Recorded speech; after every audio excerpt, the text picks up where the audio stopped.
अ quite place movie की शुरुआत 89 दिन के बाद से होती है, जब कुछ खौफनाक क्रिएचर्स ने दुनिया के ज्यादातर लोगों को मार दिया है। ये क्रिएचर अंधे हैं, लेकिन इनके पास आवाज को सुनने की हाइपर सेंसिटिव पावर है, जिस वजह से अगर कोई भी इंसान या जानवर आवाज करता है तो ये क्रिएचर उसे चंद पलों में ही मार डालते हैं। अगले सीन में एक सुनसान एरिया वाली मार्केट को दिखाया जाता है, जहाँ का हर सामान इधर उधर फैला हुआ है और वहाँ कोई भी इंसान नहीं है। तभी हम एक स्टोर में बीयू नाम के एक छोटे बच्चे को देखते हैं, जिसकी फैमिली यहाँ से मेडिकल और फूड सप्लाई लेने आई है। वह चारों तरफ भाग रहा है, इसीलिए उसकी सिस्टर रेगन उसे खोज रही है, जो कि बहरी है। फिर हम रेगन की मदर एवलिन को देखते हैं, जो अपने बेटे मार्कस के लिए कुछ मेडिसिन ले रही है। वो मेडिसिन को बहुत केयरफुल होकर उठाती है, ताकि वहाँ कोई भी साउंड क्रिएट ना हो। इसके बाद वो मार्कस को मेडिसिन खिला देती है। दूसरी तरफ बीयू अपने लिए एक स्पेस शटल टॉय को निकालने की कोशिश कर रहा होता है, लेकिन उसका हाथ वहां तक नहीं पहुंच पा रहा था और वो टॉय नीचे गिरने वाला होता है। लेकिन ठीक समय पर रेगन उस टॉय को नीचे गिरने से पहले ही पकड़ लेती है, क्योंकि उसे पता है कि अगर कोई भी साउंड हुआ तो क्रिएचर वहां आ जाएगा और उन सबको मार डालेगा। कुछ देर में इनका पिता ली भी जरूरी सामान लेकर वहां आ जाता है। वो बीयू से साइन लैंग्वेज में उसकी मदर को बुलाने भेजता है। कुछ देर में एवलिन और मार्कस भी वहां आ जाते हैं। एवलिन इशारे से बताती कि अंधेरा होने वाला है, इसीलिए हमें जल्दी ही यहाँ से निकलना होगा। तभी ली बीयू को देखता है, जिसने अपने हाथ में बैटरी वाला स्पेस शटल टॉय लिया था। ली जल्दी से टॉय को उसके हाथ से ले लेता है और उसमें से बैटरी निकाल कर रख देता है। इसके बाद ये लोग वहाँ से अपने घर की तरफ जाने लगते हैं। इसके दौरान रेगन बीयू को वो टॉय वापस दे देती है, लेकिन बीयू चुपके से बैटरी को भी ले लेता है और किसी को इस बारे में पता नहीं चलता। सब नंगे पाँव होते हैं और जंगल के बीच वाले रास्ते से होकर अपने घर जाने लगते हैं। इसी बीच बीयू अपने स्पेस शटल टॉय में बैटरी लगा देता है और उसे स्टार्ट कर देता है। जब ली और उसकी फैमिली को यह पता चलता है तो सब काफी डर जाते हैं और परेशान हो जाते हैं। तभी उसकी आवाज सुनकर क्रिएचर बीयू की तरफ आने लगता है। यह देख ली तुरंत बीयू को बचाने के लिए दौड़ता है, लेकिन क्रिएचर बहुत तेज था, जो ली के पहुंचने से पहले ही बीयू को मार डालता है। अब इसके एक साल बाद का सीन दिखाया जाता है। रेगन जमीन पर लेटी हुई है। उसे लगता है कि उसने ही बीयू को टॉय दिया था, जिस वजह से बीयू की जान चली गई। इसीलिए रेगन खुद को ब्लेम करती है। तभी एवलिन वहां आ जाती है और दोनों घर की तरफ चले जाते हैं, जिनको ली सीसीटीवी कैमरे से मॉनिटर कर रहा था। उसने क्रिएचर के बारे में कुछ इन्फॉर्मेशन भी कलेक्ट की थी, जैसे कि वो क्रिएचर अंधे हैं और कोई भी साउंड मिलते ही अटैक कर देते हैं। ली ने इस एरिया में अभी तक ऐसे 3 क्रिएचर को कंफर्म किया है, लेकिन अभी तक उसे इन क्रिएचर की वीकनेस यानी कमजोरी के बारे में नहीं पता। इसके साथ ही उन क्रिएचर की बॉडी पर मौजूद स्किन आर्मर की तरह काम करती है, इस वजह से उनको मारना बहुत मुश्किल है।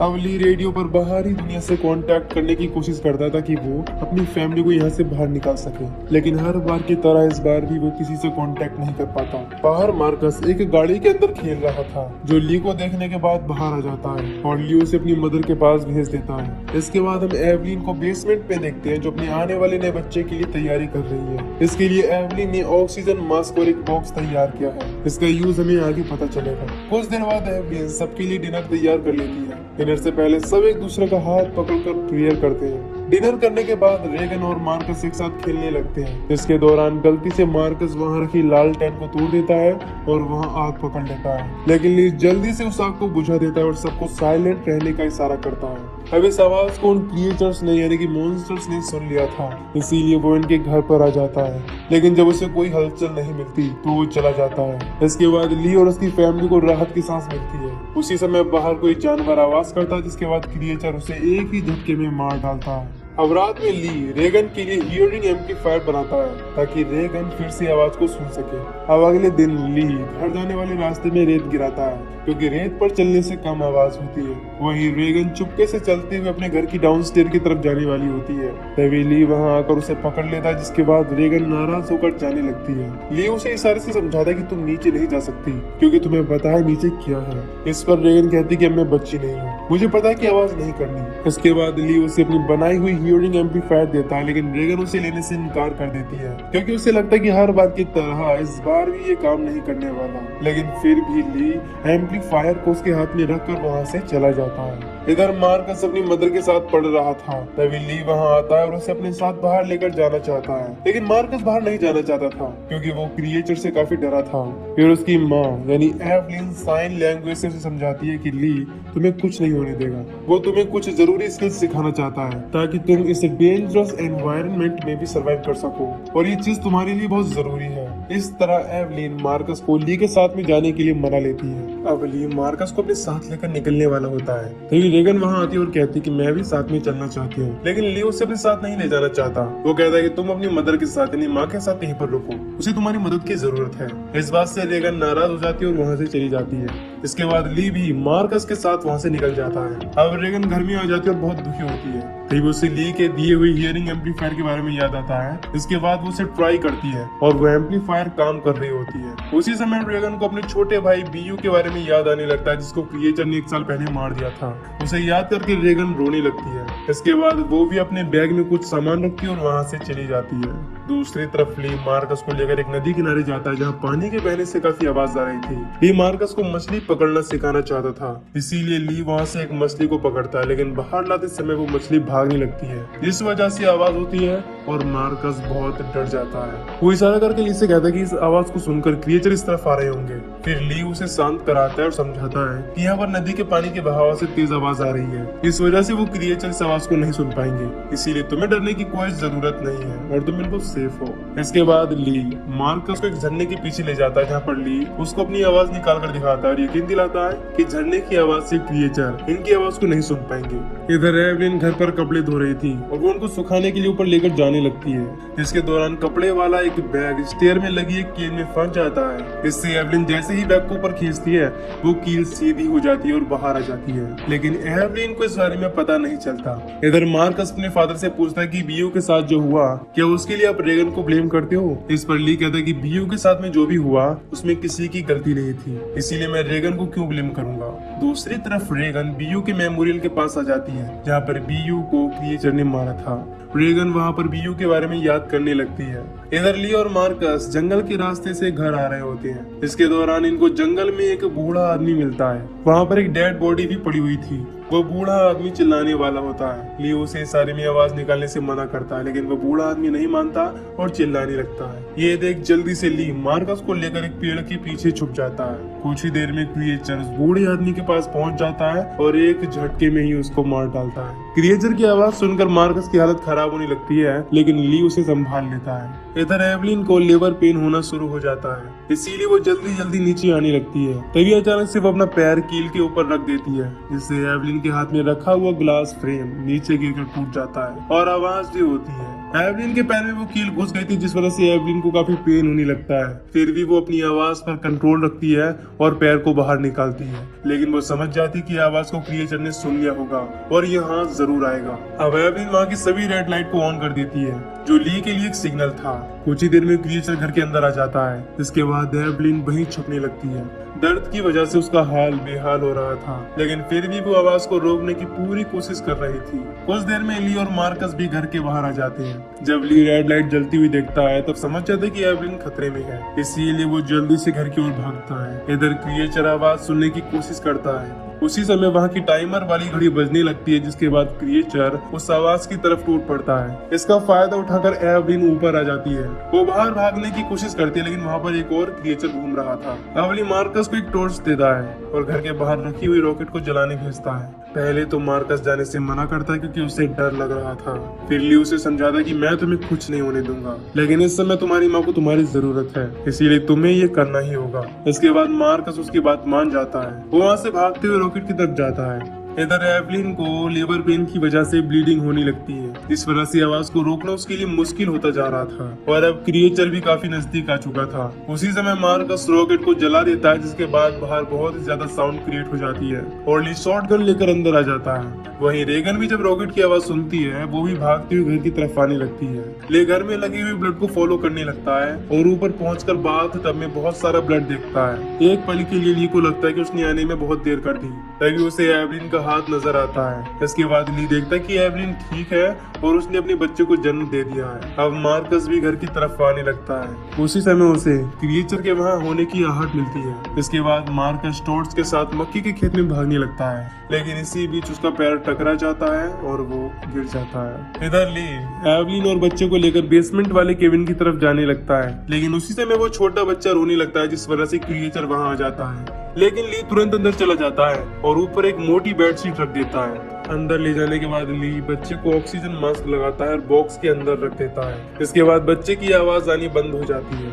अब घर लौटते समय रेगन बीच में टॉर्च वाली रोशनी देखती है, लेकिन उससे कुछ समझ में आने से पहले एक क्रिएचर वहां जाता है। क्रिएचर वहां आवाज सुनने की कोशिश करता है, तभी रेगन की हियरिंग एम्पलीफायर से उसी की साउंड क्रिएट होती है। इसको क्रिएचर सहन नहीं कर पाता और वहां से चला जाता है। अब एवलिन होश में आने पर मार्कस और रेगन के बारे में चिंता करने लगती है। फिर लियो उसको शांत कराता है और कहता है कि उनको कुछ नहीं होगा, दोनों जानते हैं कि उन्हें क्या करना है। फिर एवलिन ली से कहती है कि प्रॉमिस करो तुम मार्कस और रेगन की रक्षा करोगे। इधर रेगन जब टॉर्च लाइट के पास जाती है तो उसे वहाँ मार्कस मिलता है। इसके बाद दोनों एक दूसरे को देख खुश हो जाते हैं। अब ली रेगन और मार्कस को खोजने के लिए बेसमेंट से बाहर आ जाता है। फिर हम देखते हैं कि एक टूटी हुई पाइप से पानी निकल रहा है और बेसमेंट में जा रहा है, लेकिन ली का इस चीज पर ध्यान नहीं जाता। इधर मार्कस और रेगन अनाज वाले गोदाम के ऊपर बैठे हुए थे और आग जला रहे थे।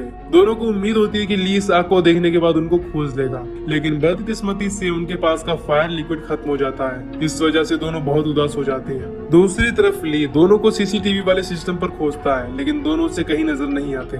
वहीं बेसमेंट के अंदर अब बहुत ज्यादा पानी भर जाता है और क्रिएचर भी वहीं घूम रहा था, जिस वजह से एवलिन के सामने एक साथ दो मुसीबत आ जाती है। फिर भी एवलिन अपने बच्चे को बॉक्स में से बाहर निकालती है, लेकिन उसी समय क्रिएचर भी सामने आ जाता है। इसे देख एवलिन काफी डर जाती है और अपने बच्चे के साथ पानी के गिरने वाली जगह के पीछे छुप जाती है। इधर ली अपने दोनों बच्चों को खोजने निकल जाता है। अब रेगन मार्कस से कहती है कि हमें यहाँ से निकलना चाहिए, लेकिन मार्कस मना करता है और कहता है कि फादर हमको खोजने जरूर आएंगे। इसी बीच वो रेगन की तरफ आगे बढ़ता है, लेकिन तभी उसका पैर दरवाजे पर चला जाता है और वो नीचे गिर जाता है। अब इस आवाज को क्रिएचर सुन लेता है, इसीलिए वो रेगन को छोड़कर यहाँ आने लगता है। इधर मार्कस नीचे रखे हुए अनाज के अंदर धंसने लगता है। उसी समय एक दरवाजा टूटकर नीचे गिर जाता है। तभी ली क्रिएचर को इस तरफ आते हुए देख लेता है। इधर मार्कस को बचाने के लिए रेगन भी नीचे कूद जाती है। वो मेटल प्लेट को मार्कस की तरफ कर देती है। इसके बाद मार्कस इसके ऊपर आकर अपनी जान बचा लेता है, लेकिन अब रेगन खुद अंदर फंस जाती है। इसके बाद मार्कस उसकी हेल्प करता है और उसे बाहर निकालकर उसकी जान बचाता है, लेकिन उसी समय क्रिएचर भी उनकी काफी नजदीक आ जाता है। इसे देख दोनों उस मेटल प्लेट को अपने ऊपर कर लेते हैं। तभी रेगन की हियरिंग एम्पलीफायर से निकलने वाली आवाज क्रिएचर को सुनाई देने लगती है,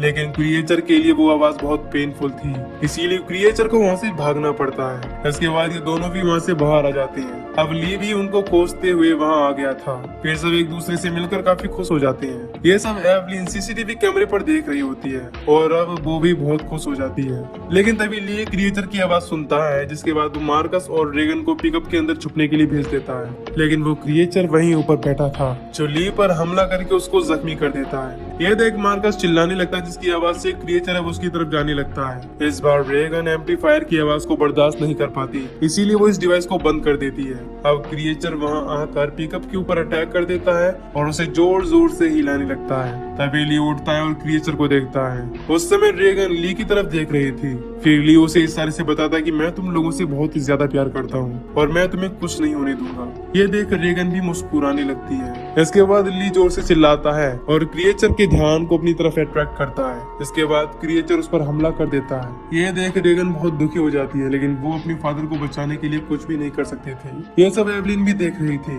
और वो भी बहुत उदास हो जाती है। इसके बाद रेगन और मार्कस पिकअप के अंदर अपने घर पहुंच जाते हैं, जहाँ उनकी माँ उनका इंतजार कर रही थी। लेकिन वहाँ बाहर रुकना सेफ नहीं था, क्योंकि पिकअप की आवाज से क्रिएचर यहाँ जरूर आएगा। इसीलिए एवलिन दोनों को लेकर बेसमेंट में चली जाती है, जहाँ पर एवलिन मार्कस को उसके छोटे भाई से मिलवाती है, यानी कि उसे अपने न्यू बॉर्न बेबी दिखाती है। वहीं दूसरी तरफ रेगन को अपने फादर की याद आने लगती है और वो बहुत रोने लगती है, क्योंकि उसे अभी तक लग रहा था कि बियू की मौत के लिए ली उसको ब्लेम करता है, जबकि ऐसा कुछ भी नहीं था। फिर एवलिन उसके पास जाकर उसे शांत कराने लगती है। फिर अचानक से वहाँ पर रखी हुई लैंप हिलने लगती है। इसके कुछ देर बाद ही क्रिएचर उनके सामने आता है। अब अपने बच्चों को बचाने के लिए एवलिन शॉटगन लेकर उसके सामने खड़ी हो जाती है। तभी क्रिएचर आवाज सुनने की कोशिश करता है। इसके दौरान उसे मॉनिटर की स्टैटिक की आवाज सुनाई देती है और वो मॉनिटर को तोड़ देता है। तभी रेगन की नजर अपने फादर के लिखे हुए बोर्ड पर जाती है, जहाँ पर लिखा था कि इन क्रिएचर की कमजोरी का अभी तक पता नहीं चला। तभी उसे अपनी हियरिंग एम्पलीफायर के बारे में याद आता, जिसकी आवाज सुनकर क्रिएचर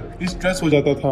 वो तुरंत उसे ऑन कर देती है, जिसमें से निकलने वाली खुद की आवाज से ही क्रिएचर परेशान हो जाता है, क्योंकि वो इस एम्पलीफायर की आवाज को बर्दाश्त नहीं कर पा रहा था। इसके बाद रेगन इसको माइक्रोफोन पर लगा देती है, जिससे वो आवाज क्रिएचर को और भी तेज सुनाई देने लगती है और क्रिएचर वहाँ से भाग जाता है। लेकिन कुछ समय बाद वो अटैक करने वापस भी हो जाता है, लेकिन इस बार एवलिन उसे शूट करके मार डालती है। तभी इनकी नजर सीसीटीवी कैमरे पर जाती है। इसमें बाहर इनको ऐसे और 2 क्रिएचर आते हुए दिखाई देते हैं। इसके बाद रेगन माइक्रोफोन के ऊपर अपने हियरिंग एम्पलीफायर को अटैच कर देती है और उसके साउंड को बढ़ा देती है, क्योंकि अब इन्हें इन क्रिएचर्स की कमजोरी का पता चल चुका है। इसके बाद एवलिन मुस्कुराती है और उन बाकी दोनों क्रिएचर को मारने के लिए अपनी शॉटगन को रिलोड कर लेती है और इसी के साथ ही मूवी यहीं पर खत्म हो जाती है। अगर आपको मूवी अच्छी लगी है तो प्लीज चैनल को सब्सक्राइब जरूर करिएगा।